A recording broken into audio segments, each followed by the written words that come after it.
We headed to the reception hall, the excitement of the ceremony, but an unexpected problem happened. There was a seat for my husband, but not for me. I looked several times but couldn't find it. Then, Mary came over to me. "What's wrong?" "Oh, Mary, you came at just the right time. There's no seat for me somehow." Mary then said, half smiling, "Somehow? There's no way.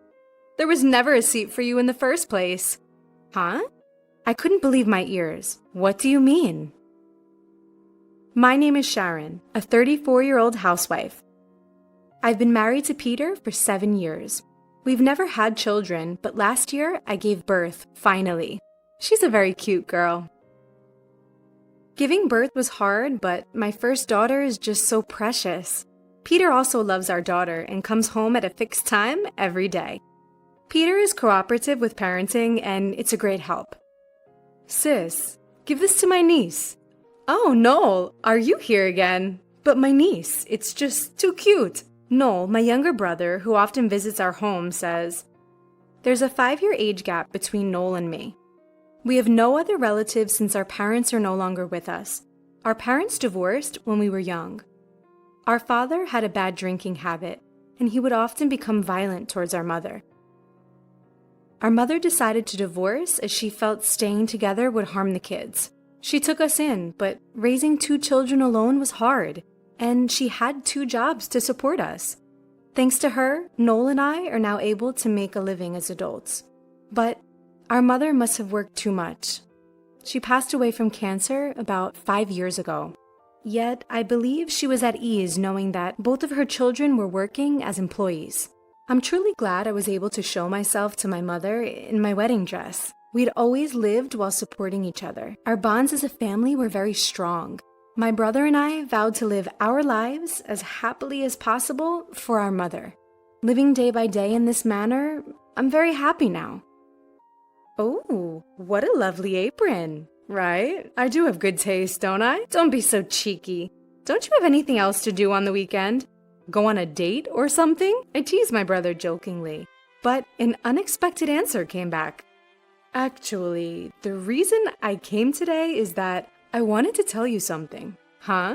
Report? Yeah, I have someone I'm considering marrying. What? I was surprised. I've never expected this from my brother.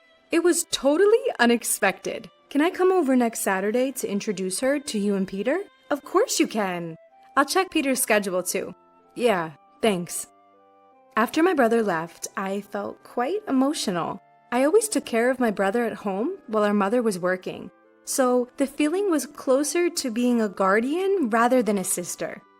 It's such a big event for me that my precious brother would come to tell me about his wedding. I can't wait for Saturday. And since my husband has the day off, we'll meet them together. On that day, I was restless, wondering when they would arrive. Sharon, you've been so fidgety since a while ago. But Noel is bringing his fiancé over, right? It makes me nervous. Don't worry, Sharon. I bet Noel isn't expecting his sister to be nervous. Well, maybe, but as we were having that conversation, the doorbell rang. My brother and his fiancé arrived about 5 minutes later than planned. I could feel my heartbeat speed up. When I opened the door, there was a beautiful woman standing next to my brother. Hey, sis. Welcome. Why are you so nervous, sis? Who, me? I'm not nervous. As I was having this conversation with my brother, I locked eyes with the woman he had brought along. She politely introduced herself. Nice to meet you. I'm Mary.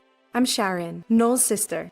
After a brief greeting, I led the 2 of them into the living room. My husband, who had been waiting in the living room, greeted the 2. I'll make some tea. Oh, we brought some sweets. Let's all have some. Oh, thank you. I'll prepare the tea with them. Once I had finished preparing it for everyone, we sat down at the dining table and started talking. Mary was very beautiful and decent. Just like me, she seemed a bit nervous, looking around restlessly. So, where did you 2 meet? Through work. Mary was working as a receptionist at a client's office that I was working with.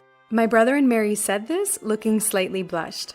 My husband said, not only managing negotiations, but also bringing a fiancé? Good work.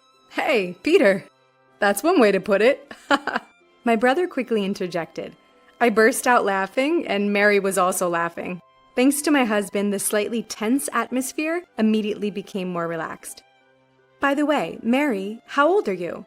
I turned 24 this year. Oh, I see. So she's 5 years younger than Noel, which means she's a full decade younger than me. So are you planning on continuing work after getting married? No. I'm going to quit. Oh, really? Many women these days prefer to continue working after marriage. That's unusual. I don't need to work that much. Noel works at a major company and my family is quite wealthy. Gradually, her true personality was showing, which was different from my first impression. Also, you're not working currently, are you? No, I quit after giving birth to my daughter, but I was in the company for about 15 years. What? 15 years? How old are you now? I'm 34. Wait, so are you, by any chance, a high school graduate? Suddenly, Mary's expression hardened. Well, yes I am. Oh, a high school graduate. She definitely sounded condescending. But then Noel quickly came to my defense. Sharon started working right after high school for me. We talked about it, right? We were poor, so Sharon gave up everything for me. Don't look down on her. I wasn't looking down on her, I was just surprised, because there's no one like that around me. Noel's defense had created an awkward atmosphere. I quickly tried to smooth things over by saying, "It must be unusual for you, Mary." Mary also added, "Yes, exactly. I didn't mean it in a bad way, I was just surprised." Noel seemed to accept this and replied, "Oh, okay, as long as that's the case." To change the subject, I asked, "Mary, what does your father do?" My dad is the editor-in-chief of a publishing company called XX. Mary proudly stated this. Wait, that publishing company? I noticed something, but I didn't want to bring it up and cause another weird reaction from Mary, so I decided not to mention it for now. Mary seems to take pride in the fact that her father earns a good income, and she brags about it. When talking about her father or her home, she looks really happy, even smug. I even thought that her nose had grown a few inches longer than when she first arrived at our house. Anyway, that's how the meeting to announce my brother's engagement ended. After seeing off Noel and Mary, I immediately slumped onto the sofa. Phew, I'm exhausted. You did well. I'll make some coffee. My husband said this as he comforted our daughter in his arms. Thank you. But I wonder if Noel's going to be okay. He said this as he moved our daughter to the crib. Huh? Because Mary seems difficult and she was mocking you. I hope they're okay. Well, Noel did quickly point that out, so maybe that part will be okay. Although I said that, I was also a little worried. Noel and Mary had grown up in very different environments, so their values must be quite different. No matter how successful Noel is, the different background could cause misunderstandings. But it's Noel's life, so he's the one who needs to make all the decisions. As his sister, all I can do is watch over him. After several months had passed, Noel and Mary came to visit our house. What brings you here all of a sudden? We wanted to give this to you today. What? What Noel handed over was an invitation to their wedding. Wow! You're finally holding the ceremony. We really want you to come. Of course, I'll be there. It's my dear brother's big day after all. As I was getting excited, Mary interjected. But you don't have any relatives to rely on, and you can't bring your baby to the wedding, can you? She could be worried, but from Mary's tone clearly implying, are you really coming? Oh, don't worry about it. We'll leave her with my mother-in-law. When I said that, Mary seemed disappointed and murmured, Is that so? What's up, Mary? You seem down. Noel noticed.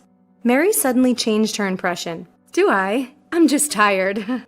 With a forced laugh. Yeah, it's been a rush trying to get everything done because our schedules didn't match. To ease their burden, I suggested, why don't you head home and rest? Thanks for the invitation. To be honest, I didn't want to spend more time with Mary, who clearly disliked me. But she's the woman Noel chose.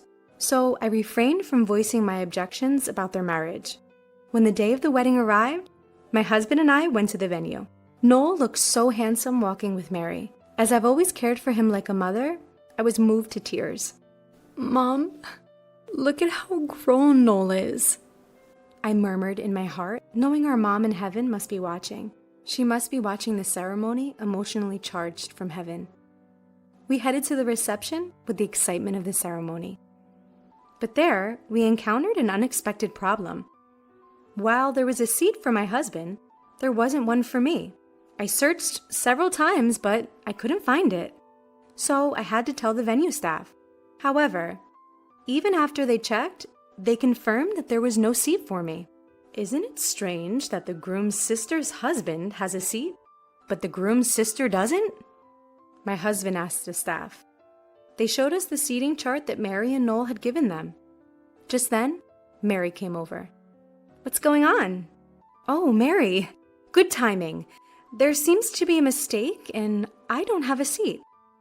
Mary laughed and said, "A mistake?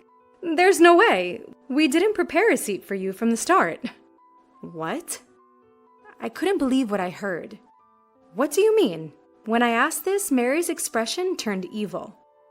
"When Noel is with you, he doesn't care about me, and he's spending all his money on his niece." "Can't be. Noel buys things for our daughter, but they aren't expensive, and occasionally. That's not the point. Anyway, my happiness is diminished by you. Please leave." With that, Mary glared at me disdainfully. What a terrible woman she is. Is it possible for someone to act this horribly based on misunderstandings? I hate the fact that my dear brother is marrying a woman like this. Suddenly, a man rushed towards us, exclaiming, Hey, Mary, what are you doing?" "Huh? Dad, why are you so panicked?" It was Mary's father. He also had connections with me. "You didn't say something rude to this lady, did you?" "Huh? This lady? She's the annoying old hag interfering with my happy marriage." What? Apologize, right now." What's with you, Dad?"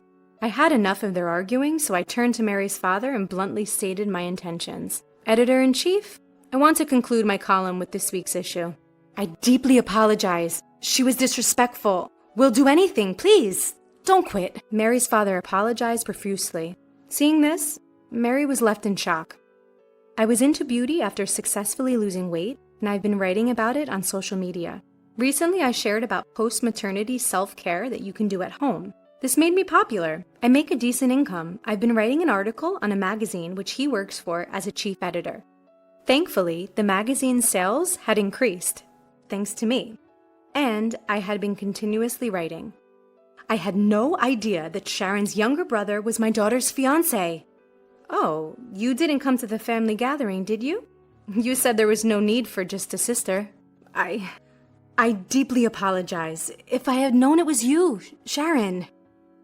You don't realize that your words only emphasize your bad character, do you? Silenced by my words, Mary's father could only stand there, dumbstruck. Anyway, I'd like to formally discuss my column with your company later. Goodbye. Having said that, I left the venue. My husband also left with me, saying that if I wasn't attending, he wouldn't either. Suddenly, my brother Noel came rushing over. Wait! Why are you guys trying to leave?" I explained everything to him. "What? That can't be. When I was at home, I saw a seating chart with Mary, and your name's on it." "I see. So it seems like Mary had shown a fake seating chart to Noel." Realizing this, Noel, his face flushed, stormed into the reception hall. He called off the engagement, stating, "I can't marry a person who treats my sister so poorly."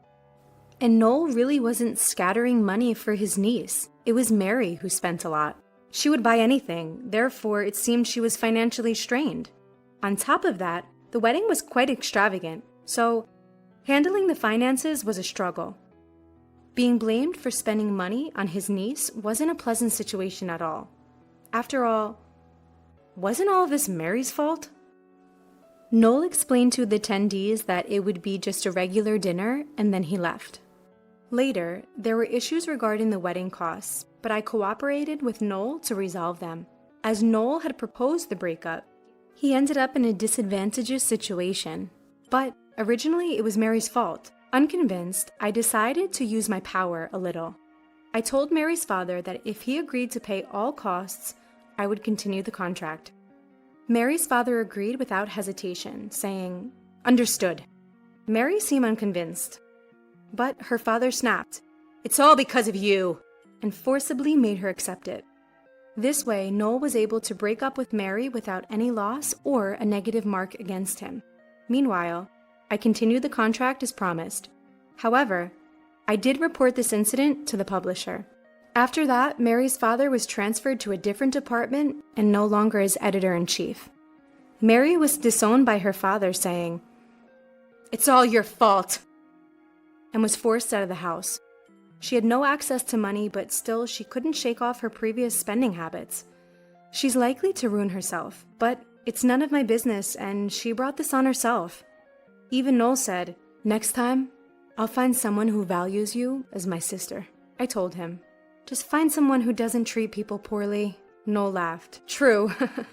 Mary was just abnormal while he was comforting his niece. I'm glad that the problem was resolved safely. I hope Noel finds a good person next time.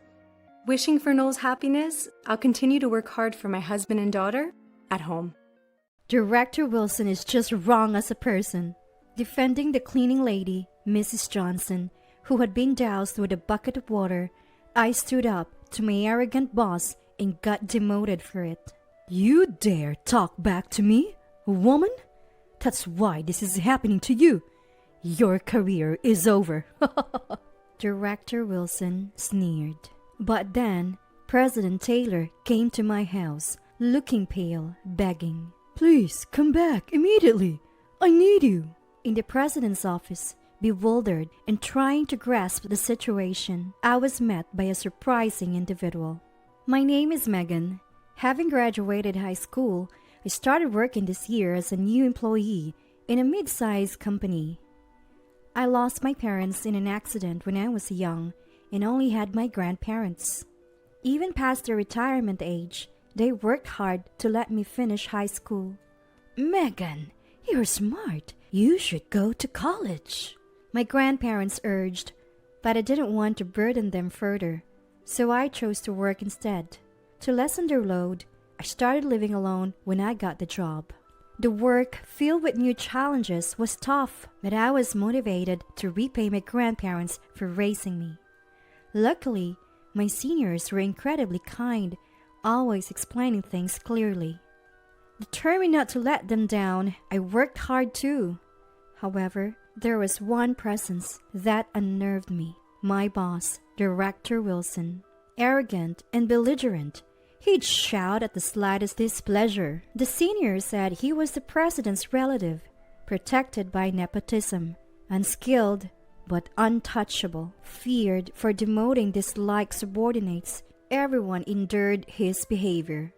Being a high school graduate, a newbie, and a woman, I was an easy target for his stress relief, faced daily with his sarcasm. Others noticed but could only comfort me in his absence. I endured, telling myself this was the working world, not wanting to lose my job and worry my grandparents. If I lost my job, my grandparents would also be worried. Even in such a workplace, someone comforted me. Emily Grace Johnson, the cleaning lady, a gentle, always smiling woman. She'd encourage me whenever I vented about my boss. "Ah, you're working so hard, aren't you?" I always felt inspired to work hard when I thought of Emily, the cleaning lady beloved by everyone, and how she reminded me of my grandmother in the countryside. Emily, though in a different role, was striving just as hard in the same company. I couldn't let a mean boss like Wilson defeat us. I loved Emily for always instilling that fighting spirit in me. But the spiteful Wilson was, of course, harsh on Emily too. One day, while walking inside the office, I came across Emily doing her cleaning. She was mopping the hallway, stepping aside for passing employees. As I was about to greet her, I saw Wilson coming from the opposite direction, instinctively hid. Wilson was looking at his mobile phone while walking, and the other employees were walking around to avoid him. I had a bad feeling. Then it happened. Wilson, engrossed in his phone, kicked a bucket, spilling water from it. Some of the water splashed onto the hem of Wilson's pants and his shoes. Damn, that's cold! Emily rushed over to him, worried. Oh no, are you all right? For a moment, I thought, serves you right. But then I remembered that it was Wilson, the mean one. He started making a fuss even though he was barely wet. Hey, old lady, your fault! My clothes and shoes got wet! Wilson spat angrily. Clearly, it was Wilson's fault for walking while looking at his phone. Emily had carefully placed the bucket out of the way in the corner of the hallway. I felt angry that Wilson was so upset, especially since he was the one who made more work for Emily. I'm sorry. I'm so sorry, Emily said, confused and flustered. Wilson shouted at her. I have an important business meeting coming up. What am I supposed to do now? I'm so sorry. You got wet. What should we do? Emily, apologizing repeatedly, knelt on the floor and began wiping Wilson's shoes with a clean towel. It's not about saying sorry, old woman. While shouting, Wilson grabbed the bucket, still partly filled with water. Oh, Emily, watch out! My voice failed to come out as a warning, and Wilson, unbelievably, turned the bucket upside down over Emily's head, who was still kneeling. A considerable amount of water must have been inside.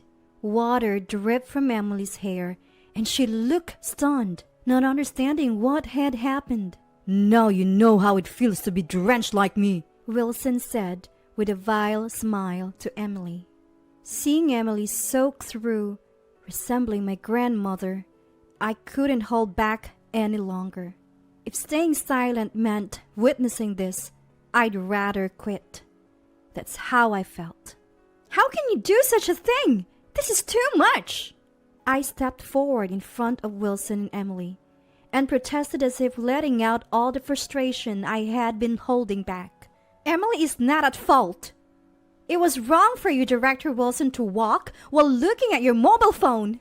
I pointed out Wilson's obvious mistake. I got splashed with water, so I'm the victim here, Wilson yelled back. But anyone could see who the real victim was in the situation. The commotion drew many employees around. Even so, throwing a bucket of water on someone is unreasonable. That's downright violence. What? Do you realize who you're talking to? Wilson retorted. Of course, as a person, you're wrong, Director. Though he yelled, Wilson was speechless in the face of my unwavering confrontation, something he wasn't used to. Wilson silently offered a handkerchief to the drenched Emily.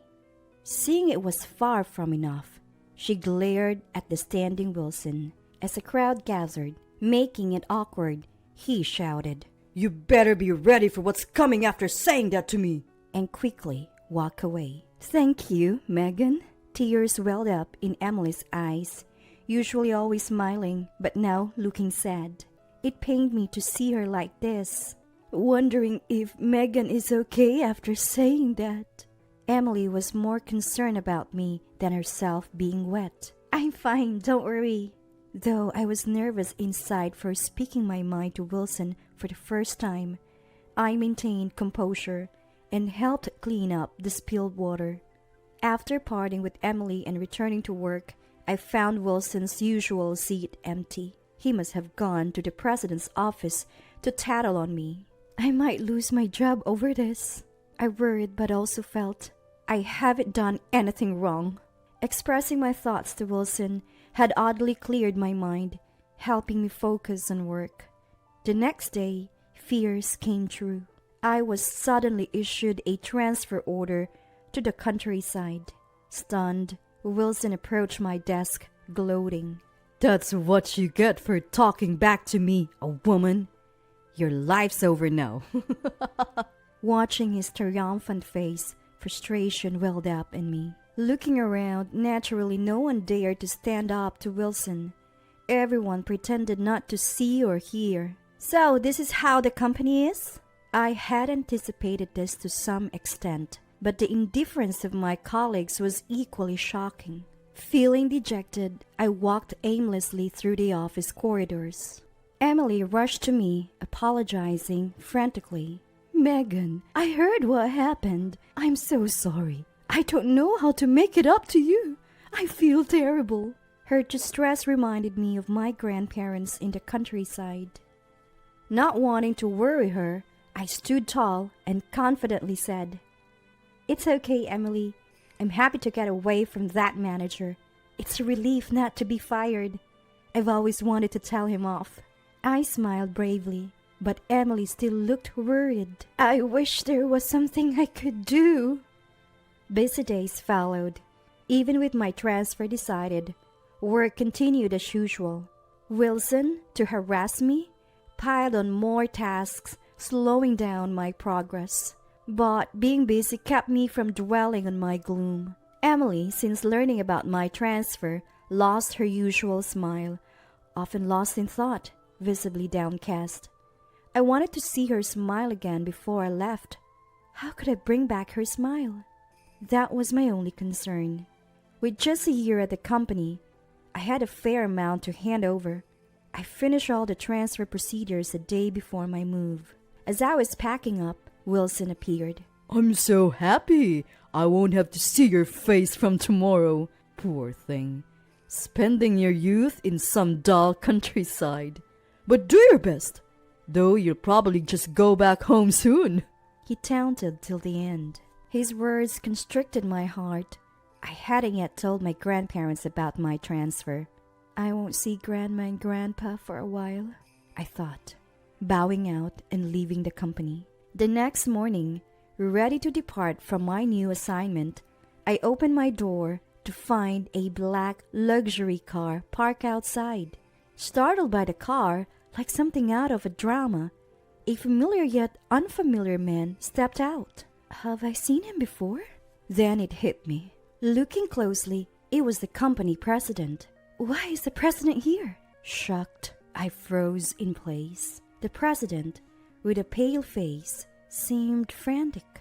Please come back to the office right away. I beg you. He said this, bowing his head. Seeing the rarely seen company president bowing left me bewildered and unable to grasp the situation. Impatient, the president raised his head, urging, "Just come with me." He pushed me into the car. Seated, the car started moving. While I couldn't understand what was happening, I thought, this seat is really comfortable. As I looked out the window, escaping reality, we arrived at the company. Still not understanding the situation, the president led me to his office. Entering the office, I saw a well-dressed man and an elegantly attired older woman sitting on the sofa. As I entered, they stood and approached me. That woman, Emily? To my surprise, the elegantly dressed woman in the president's office was Emily. She looked refined and beautiful, a stark contrast to her usual work clothes. "Megan, sorry to startle you," Emily said with her usual smile. Confused by the gathering of these unfamiliar people, I was dumbstruck again. The president, upon entering, seemed apologetic towards the suited man, while Emily smiled at me. The well-dressed man changed the uneasy atmosphere. "First," he said, offering me his business card. It bore the name of a major corporation, a key business partner influencing my company's fate. The name was Lucas Benjamin Johnson, with the title CEO. My mom always speaks highly of you. President Johnson greeted me, and I looked at Emily, who nodded with a smile. Then I realized Emily was Johnson's mother. Emily, who always loved cleaning, chose to work in cleaning so as not to rely entirely on her son, who is the president. It happened to be at the company where I work. For her, it was convenient to work while keeping an eye on her son's business partners. Emily knew of Wilson's bad reputation, but felt helpless and had been troubled for a long time. However, after I was transferred for defending her, she consulted her son to help me. Emily never used her position as the president's mother for work issues before, but this time she did, feeling a bit embarrassed as she explained. When I was splashed with water, I was really sad, but so happy Megan helped me, she said, holding my hands warmly, spreading a gentle feeling in my heart.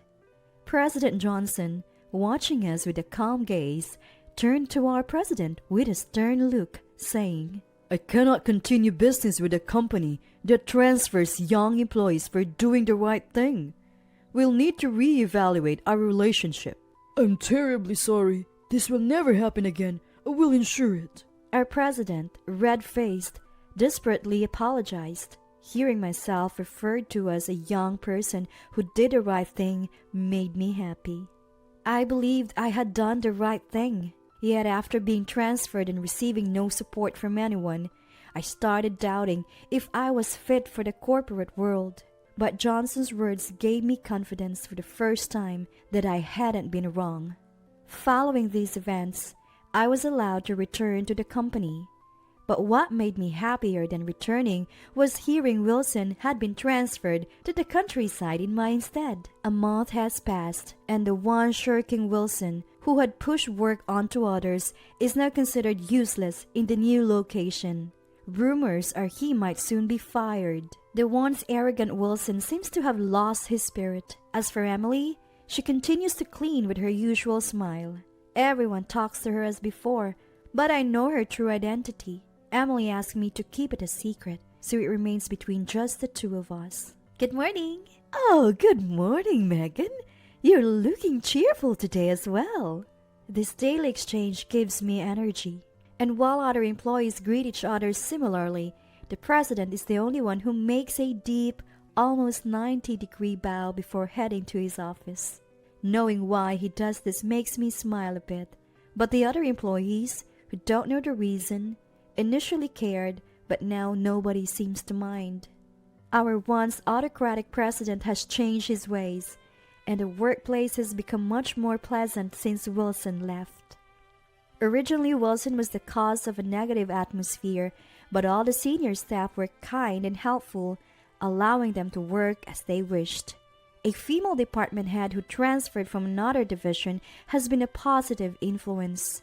Unlike Wilson, who used to dump work on others, she willingly takes on unfinished tasks and checks if anyone needs help. It's become a friendly and more female-friendly workplace, making everyone more enthusiastic than ever. When I first joined this company, I thought enduring hardships was part of society. Seeing others put up with unfair treatment for the sake of their jobs, I believed I had to do the same. But my experience with Wilson and Emily changed my mind about enduring the unreasonable.